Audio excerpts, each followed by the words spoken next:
آج کے بعد سے باپ بیٹا دونوں مل کر کے نماز پڑھنے جائیں گے، باپ بیٹا دونوں مل کر کے مسجد کا رخ کریں گے۔ لیکن میرے بھائی جب باپ ہی مسجد میں نہ جاتا ہو تو اس سے آپ کیا کرنا ہے؟ تو کیا کرنا چاہیے؟ اس بیٹے کو آپ مسجد میں لے کے جائیے، اور ایک چیز اپنائیے یہ کہ آپ اپنے اس بیٹے کو سینے سے لگائیے، اس کی پیشانی پہ بوسہ دیجئے، اور آپ اس سے کہیے کہ بیٹا آج کے بعد سے رات کا کھانا، انگلش میں کیا ڈنر، رات کا کھانا ہمارا اور تمہارا ایک دسترخوان میں ہوگا۔ میرے پیارے بیٹے، تم پوکھالی میں دکان بیچ رہے ہو، بیچو۔ تم کشن گنج میں مارکیٹ میں ہو، بہتر طریقہ ہے۔ روزانہ گھر آنا جانا کرتے ہو، ٹھیک ہے، فلاں جگہ تمہاری سروس ہے، اچھی بات ہے، یہ ساری چیزیں تم کرو، لیکن رات کا کھانا باپ بیٹا دونوں مل کے کھائیں گے۔ میرے بھائیو، جس دن سے آپ یہ تہیہ کر لیں گے کہ باپ اور بیٹا دونوں کا کھانا ایک ساتھ ہوگا، الگ الگ نہیں ہوگا، وہ دن دور نہیں کہ وہ مہینہ بعد میں پورا ہوگا۔ آپ کا بیٹا پہلے سدھر چکا ہوگا، آپ کا بیٹا پہلے راہ راست پر آ جائے گا، چونکہ جب آپ کا بیٹا یہ دیکھے گا کہ میرا باپ میرے گھر نہ آنے کی وجہ سے کھانا نہیں کھاتا ہے، تو بیٹا ایک دن دیکھے گا، 2 دن دیکھے گا، 3 دن دیکھے گا، اس کے بعد سوچے گا کہ میرے نہ پہنچنے کی وجہ سے میرے باپ میرے گھر میں بھوکے ہیں، میں رات کو اگر 12 بجے تک گھر نہیں جاتا ہوں تو میرے ابو جان کھانا نہیں کھائیں گے۔ پھر وہ بیٹا تو آپ ہی کا بیٹا ہے نا، برداشت نہیں ہوگا اس سے، پھر وہ ساتھیوں کو چھوڑے گا، چوراہے کو چھوڑے گا، نشہ بازوں سے دور ہو جائے گا وہ، بلکہ اس کے بعد وہ اپنے باپ کی طرف آئے گا اور پھر اپنے باپ کے ساتھ کھانا کھائے گا۔ اور اگر بیٹا نہ آئے، 2-4 دن آپ بیٹے کے انتظار میں پوری رات گزار دیجئے، اور صبح اس کی ماں، آپ کی بیوی اس کو بتائے اپنے بیٹے کو کہ آج آپ کے ابو نے، آج تمہارے ابو نے رات میں تمہارے نہ آنے کی وجہ سے، لیٹ میں آنے کی وجہ سے ہوا یہ ہے کہ اس نے کھانا نہیں کھایا ہے۔ اے میرے بیٹے، کیا تم یہ چاہتے ہو کہ تمہارے ابو بھوکے سو جایا کریں؟ چونکہ تمہارے ابو نے اپنے آپ سے یہ وعدہ کر رکھا ہے، یہ عہد کر رکھا ہے کہ رات کا کھانا میں اپنے بیٹے کے ساتھ کھاؤں گا، رب کعبہ کی قسم۔ وہ آپ کی بیوی خلوص دل کے ساتھ اگر آپ کے بیٹے کو یہ بات کہے گی، انشاءاللہ ثم انشاءاللہ آپ کا بیٹا یقیناً اس کا دل نرم ہوگا اور باپ کی محبت میں دوڑا گھر آئے گا۔ ٹائم 8 بجنے کو ہوگا، شٹر گرائے گا، دوڑ کے گھر آئے گا، میرے ابو جان گھر میں میری وجہ سے کھانا نہیں کھا رہے ہیں، میں اپنے دوستوں کی وجہ سے، غلط سنگت کی وجہ سے میں اپنے باپ کے دل کو نہیں دکھا سکتا۔ میرے بھائیوں، یہ چیزیں اپنانے کی ہیں، یہ چیزیں کرنے کی ہیں، یہ چیزیں عملی ہیں۔ اگر آپ اس کو کریں گے، یقیناً آپ کا بگڑتا ہوا بچہ سدھر جائے گا، آپ کا گھر بارونق ہو جائے گا، اور جب اس کی شادی کا وقت ہوگا پھر آپ وہی کریں جو آپ نے پیدائش کے وقت ان کی ماں کے لیے کیا تھا، ان کا حق ادا کیا تھا، ان کو بھی آپ ایک بہترین رشتہ دے دیں۔ اگر آپ یہ سب کچھ کرتے ہیں تو یقیناً گھر سدھر جائے گا، گھر سدھر جائے گا۔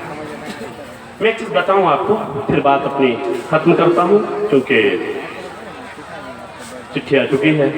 اور اس میں کیا لکھا ہے وہاں دیکھیے تو، اور اس میں کیا لکھا ہے اس کو بھی دیکھیے، اور اس میں کیا لکھا ہے اس کو بھی دیکھیے، پھر ہم کو بتا دیجیے، میں جب تک بات کمپلیٹ کر رہا ہوں۔ یہ بتائیے، کیا کوئی لڑکی اپنی مرضی سے کسی لڑکا کو پیغام بھیج سکتا ہے؟ کیا کوئی لڑکی اپنی مرضی سے کسی لڑکا کو پیغام بھیج سکتا ہے؟ ایک سوال اور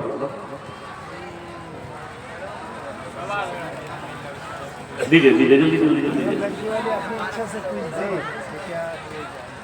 کیا لڑکی اگر اپنی اچھا سے کچھ دیں تو کیا یہ جائز ہے؟ اور کچھ اس میں کیا ہے؟